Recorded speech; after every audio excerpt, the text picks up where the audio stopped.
Guess I'm live. Sup everyone, this is Draco Evolve. Burnley, well, Manchester United versus Burnley. This is my match preview. Just sorting things out in the background. Sorry about that, guys. So, let me just minimize all this. Windows everywhere. Oh.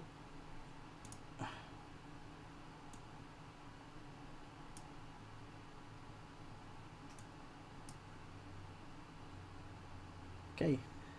Sorry about that, guys. But, so we're gonna go through. I haven't done a live stream on this sort of format before. I haven't really done any match previews or reviews live stream, and even if I did do it, it's such a long time ago that I completely forgot everything. But anyway, we're back into the business. I'm planning to do a lot more live streams wherever I can in terms of at least match previews and reviews. So today we are gonna cover Ole Gunnar Solskjaer's press conference. Stats around Manchester United versus Burnley in the Premier League. We're going to look at the tables. We're going to look at potential damages that can be done if we lose the game. We're going to look at the lineup. In fact, I'm going to do a lineup with you guys live on stream, and also some latest transfer news, especially around Bruno Fernandes. So I'm just going to dive straight into the transfer news. So Ole Gunnar Solskjaer had his press conference, and he was asked directly concerning Bruno Fernandes. So he had this to say. Let me clear my voice. You're never 100% sure something is going to happen until it happens, so we'll update you. That's it. That's pretty much it. He didn't deny it or he didn't accept it. He just giving out these vibes where, you know, we are dealing with it, but we're taking our time, and there's like less than 10 days to go. It's a bit of a you know. Ugh. So there you have it. That's the latest on Bruno Fernandes, if there is anything to add. And I just want to get it out of the way quickly. He was asked about Marcus Rashford's huge injury blow. Ole Gunnar Solskjaer had this to say. He's not had that injury before. No, he complained a little bit after Burnley on December 28th. He felt it for the first time, and we managed him as well as we could then. Well, Ole, you guys didn't manage him because he ended up playing all the games. So it's like he's going through pain barriers, right? He has some days off for treatment, was taken off in games, and suddenly this was a new injury. He didn't have any injuries before then. So that's the bit around Marcus Rashford. Let me know your thoughts in the comments below. He's going to be such a huge miss. I think he's so central to how we attack, how we approach games, and obviously he's been carrying that knock around for ages. He's been playing with injections and pain barriers, etc., and it took his toll. And obviously it's not all his fault that we had to throw him on against Wolves and he gathered the injury, but now he's out for 2-3 months. So that means we're very light. We were already light as it is, and I said it there over and over again that we're just one injury away from any position, whether it's defense, midfield, or attack, from being look like total idiots, you can say. And it has happened. Rashford is injured now, and who do we have as strikers? We have Martial, who's pretty much hit and miss. Dan James is not a striker. Greenwood is coming through the youth system, which we're going to talk about a bit now. Ole had this to say about the youth academy. It might be too early for them. Of course, Mason Greenwood is going to get more chances now. Juan Mata will have to step up again. There will be more chances for ones in the squad. We know we're stretched for numbers, but we'll cope with that. How are we going to cope with that? I mean, we're definitely stretched for numbers, and there's rumours coming around that we're looking at loan deals potentially for Manchester United. So I've got a bit of a cough.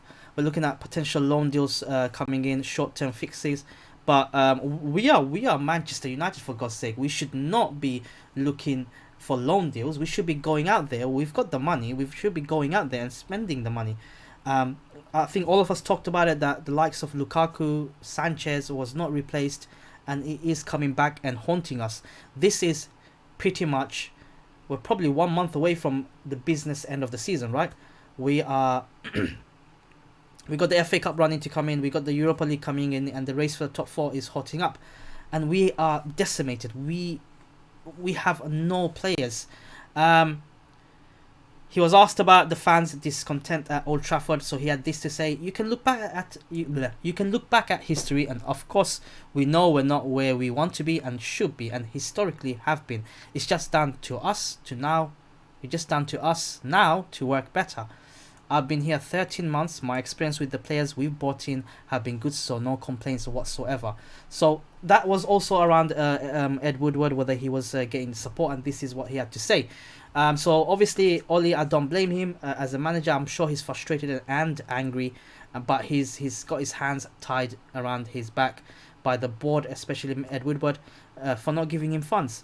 You look at the Bruno Fernandes deal, the so-called Bruno Fernandes deal that's been rumbling since the start of January, and it's been going back and forth with various reports from credible sources coming out saying that the deal is far away. Manchester United are not willing to pay the extra 10-15 million pound that's needed to get someone like him. We're haggling over 10 to 15 million pound. I mean, come on, guys, that's really bad. But the worst part of his press conference, Salah. The worst part of his press conference was when he asked what was the results around Liverpool. He had this to say: "We lost to Liverpool, a team that you all say are fantastic, and we've been in the game until the last kick of the ball. Fair play. For me, that strides forward." What? So you're striding forward because we were going toe to toe with one of the best clubs in the world, and we still lost, and you call that progress? This is what Manchester United have come down to, I think. We should not be making comments like this, and it's not the first time Ole came out and made comments like this, and he does get and will get ridiculed for it. It just beggars belief that a manager who is in charge of one of the biggest sporting franchises in the world comes out with comments like these. We all can think about different comments over the past few months, what Ole has said, and I think he's got his backs against the wall, and he's just coming up with a load of crap, and it's just a disgrace. Let me know your thoughts on the comments below, guys. Let me know. So we've got bit of so that's the Ole Gunnar Solskjaer's press conference, pretty much what he had to say. Bit around news around the latest Manchester United news is that we've been charged by the FA for player conduct in the Liverpool defeat. So I'm going to read out this article. Manchester United have been charged by the Football Association for failing to ensure its players conducted themselves in an orderly fashion as they lost 2-0 at Liverpool on Sunday. The charge relates to an incident where United players confronted referee Pawson after he had initially allowed a goal by Liverpool's Firmino. The VAR referee ruled out the goal for a foul by Van Dijk on keeper David De Gea in the build-up. United have until Thursday to respond. The incident, which happened in the 26th minute as Liverpool held 1-0, saw De Gea booked for his protest to Pawson. So there you have it, guys. So today the news come up that we will be, I don't know what the fine, if it's a fine or a suspension. I'd rather take the fine because, you know, losing our goalkeeper now at this stage, to be honest, Romero is not a bad backup keeper, but given the circumstances of all these players missing through injuries, etc., getting a ban is the last thing we want. And it's the first time in a long time I saw De Gea show a lot of passion, a lot of fire into the argument, and I think that's to do with his mental state, what's been happening on the pitch, on the background, God knows, and frustrations are starting to come out. I think you look at when Mourinho was in charge, where Rashford was quiet and things were not going well, and he went and got a red card, and it was born out of frustration. And that's probably what's happened with De Gea. So that's the latest on the United front news. They have been charged by the FA because we failed to ensure players conducted themselves in an orderly fashion. Just a quick thing around it. So if De Gea got a yellow card for this, and then the VAR ruled it out, for a disallowed goal, for a foul on De Gea, shouldn't the yellow card be rescinded? Shouldn't that be taken away because the referee got it wrong? Unless it was a separate incident, they count it as separate incident. I have no idea, guys. If you guys can help me out a little bit, I'm as confused as you guys are. Now let's look at the Burnley fixture. So this is it. The last time we lost against Burnley was in 2009. That's almost 11 years ago, where they won 1-0. So we've got a very good track record against them. The last time we played on the 28th of December was when we won 2-0. Now, we do have a very good track record against them, but the thing is that all records are there to be broken. And given our current state, the current formation, the tactics being employed, Burnley will give it a go. And that's with all the teams in the Premier League. They sense blood whenever they play us. The fear factor is not there anymore, and clubs do go after us. So I reckon it's gonna be a tough game, and the last thing we want is probably obviously to avoid defeat, but also probably avoid any injuries or suspensions, silly injuries that is. You're looking at the table. As you can see, we're 5 points behind Chelsea on the top 4 position. Chelsea do play Arsenal today in about, I think that kicks off in about an hour. If Chelsea end up losing and we end up winning, we're 2 points off the top 4. If Chelsea end up winning and we end up losing, that's top 4 bye-bye. And it's so important. In the last 5 games, we lost 2, 1, 3. Obviously, Liverpool, and I think Arsenal was one of them. But it's so important because we're looking at Chelsea, but you have to look at Wolves as well. They're level on points with us, and Sheffield United just 1 point behind us. If they get a victory, if results go their way and we lose the game, which we are more than capable of, it's going to be such a disaster, right? I'm going to take a bit of a comment. One comment. Thank you, guys. Inside Gamer, thanks for joining the stream, buddy. Just read that the board are willing to give Ole a 2-year transition period. 30 points behind is not good enough. I know we have injuries. Van Gaal hit the nail on the head. Look, Ole, for me, can get 2, 3, 4 years if he wants to, as long as he is backed by the board.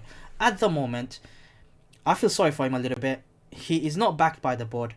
He is not given transfer funds, clearly. He wants players. He needs players. Everyone can. I mean, me and you are sitting in front of TV and we're nobodies to them. We can even see that. But I'm sure the board will kind of... Well, I'm pretty damn sure that board employed someone who will kind of protect the board, isn't it? And that's Ole. Everybody loves Ole. But I think his days are numbered. There is disgruntled fans in patches of the stadium. I'm kind of disgruntled with him. Ole's tactics, I think, is not good enough. We are a counter-attacking team, so if teams figure that out, which they have already, then it's a bit... It's a bit of a mayhem. But thanks for the comment, buddy. The former Ajax Barcelona... Yeah, I read that quote, so... it's not just Van Gaal that came out, isn't it? It's Herrera who came out, and that's where Woodward need to be held accountable. I think all of us should be focusing our energy on getting the Woodwards and the Glazers out. You can change managers. We can have another manager tomorrow after a defeat or whatever, but the same board is still there, and that's the big problem. And I do feel sorry for Ole, but he doesn't help himself when he employs ridiculous tactics, when he fails to make changes until the 70th 80th minute, when he played Pogba against Rochdale where it was not needed at all, and that's where Pogba picked up an injury. Same with bringing on Rashford, and I think in one of the BBC articles today, was it Paul Ince came out and said that Ole cared about him, looked after himself first, then Rashford, because and that's true. Ole is afraid to lose the job, and it was a crucial game, and I think that he got scared and he put on a player who's carrying an injury and made it worse. Now he's in a huge sort of mess. Now we are in such a huge mess. I'm gonna do my predicted lineup, and it's gonna be an interesting one actually. So that's my predicted lineup. It's from a site. Don't worry about the Arsenal top. It looks like an Arsenal top. It's United top. It's meant to be United top. So goalkeeping position is pretty much nailed on. I think it's going to be De Gea at the goalkeeping position. I think we're going to go for it's at home against Burnley. I think they are languishing on 14th position. They've lost 4 out of the 5. I think we're going to go for attack, especially after what happened at Anfield. We need a sort of uproar, you can say. We need a bit of a comeback. On the right back, it's going to be one and only Wan-Bissaka, and it's a bit of a worry as well for loads of our players, which we'll get through. Back four pretty much picks itself unless there's an injury that we do not know about until the last minute. Maguire, Lindelof, Wan-Bissaka, and I think Luke Shaw will come back. I think Luke Shaw had a fabulous game against Liverpool. Okay, again, midfield picks itself. Matic and Fred. Who else do we have? Pereira, really. Matic has been in good form. I think he has had the last few games. He has had good games. Same with Fred. Fred for the last month or so. But I was gonna get to Fred and Wan-Bissaka. They've played nearly all the games, especially across the Christmas period where we had so many games on the trot. And I'm kind of curious to know what's their energy levels like. They're probably one big tackle away from an injury themselves. I would like to have seen a couple of youth players, maybe Ethan Laird to come in at right back or Diego Dalot to start. But Ollie's been Ollie. He's just going to pick the players that he feels safe with, the players that he feels that can most likely get a result for him so he can stay in the job. But he's not thinking long term. Risking Fred and Wan-Bissaka on so many games. One of them picks up an injury. You're looking at least a month off. You look at what happened to Rashford and Pogba. It's exactly what I'm getting at. On the right side, I think it's going to be Dan James. To be honest, I think it's going to be Mason Greenwood. I mean, again, Sean Dyche and Burnley probably sitting down and thinking, yeah, we know exactly what they're going to play because everyone's injured. That's all we have. And Dan James going to be on the left. And Martial up front, obviously. If I spelled it right. Martial. Okay. The only position that we have a couple of players that can potentially fill in is with the so-called number 10, isn't it? We've got Lingard still fit, Mata, and Pereira compared to the rest of the thing. I reckon he's going to opt for Mata to come in. I think Burnley's going to defend quite deep, especially a counter-attacking position. And Mata is, compared to Pereira and Jesse Lingard, he's got a pass in him, isn't it? He's the only one in our team, aside from Pogba, that can thread the ball quite well. That's my predicted lineup, guys. 4-2-3-1. Let me know your thoughts in the comments. I'm going to zoom in just a little bit if you guys can see. So it doesn't cover the whole thing. So you can see that's my formation, 4-2-3-1. Let me take a bit of a comment. Inside game, I'll say his biggest mistake wasn't letting David Dill go. Why Ferguson went? Look, I think with Ferguson, he's a clever man. He's a businessman himself. He probably realized what was going to happen, and as soon as David Gill left, and if you read his biography, he does talk about David Gill. That as soon as he left, he considered leaving with him as well, which was the case. And obviously, in between that, he had family issues and he ended up leaving. But we can't really pin on Ferguson. I mean, this guy gave us 20 plus years. We can't really pin on him all the time. I think the board is where the main source of our problems lie at the moment. Just bring out a table, and that's where I feel where we're at. We got less than 10 days to go to the transfer window closes. There's been no movement. It's just tabloids, reports, etc., etc. I don't know what's happening with Bruno Fernandes at the moment. I don't think anybody does. We need players in ASAP. I mean, the injuries that we've got, they're not short-term injuries. They are long-term injuries, right? You're looking at Pogba, McTominay, Rashford. These guys are long-term injuries. And we have the money. We clearly have the money. I'm sure of it. But I think all is being suppressed. Fair play if you're being suppressed. But I want to see James Garner starting up. Why not? We've got Matic and Fred as our only recognised midfielders, right? Where the hell is James Garner? He's having a fantastic season in the under-23s yet again. At least put him on the bench, rotate him. Don't let Fred go in with another 90 minutes under his belt, especially if we're winning comfortably against Burnley, which I'll come to, by the way. Don't let Fred or Wan-Bissaka play the 90 minutes. We've got so many more important games coming up. Oli, for me, currently, he's going from match to match. He should be thinking about, okay, we're 2-0 up. It's the 50th or 60th minute. Let's take off Wan-Bissaka, bring on Diego Dalot. Let's take off Fred, bring on Ghana. Give those guys a bit of a chance to kind of, especially the youth. And that's where we're getting wrong. I think we're not pressuring the youth enough. Oli talks about the youth a lot. He even talked about his youth today in his press conference, which I've read out to you guys earlier. But where is the youth? Apart from Greenwood, who's such a huge talent, and Brandon Williams, what happened to James Garner? Ethan Ladd, is a fantastic right back coming through the ranks. You've got Angel Gomez, who looks like he's going to go because potentially he's not getting enough game time. Tai Chong is another one that's potentially going to go. And these are really good young players. And imagine that. Imagine giving Rashford a bit of a break, like a couple of games break, and have someone like Tai Chong run out and play, or Angel Gomez in his position. You can always interchange around. Would we have been in that same position with Rashford as we are now? I don't think so. Anyway, my score prediction, since we haven't lost with them for 11 years, I think we're going to keep on doing that. I think my score is going to be a comfortable 3-0 win. I don't see Burnley posing too much of a threat, especially when we're home at Old Trafford. And I think we need a bit of a bounce back from the games against Liverpool especially. And it's such an important game, knowing that Chelsea and Arsenal are playing each other tonight. Because if Arsenal win, they are just, 1 point behind us. Quick man, 2 points behind us, so they're right back into the mix. So I hope that game is a draw actually. But let me know your thoughts in the comments below, guys. I'll be doing a lot more of this live stream. Again, I'll be live again tomorrow after the match to talk through my match review as well of the Burnley game. And as always, guys, stay awesome.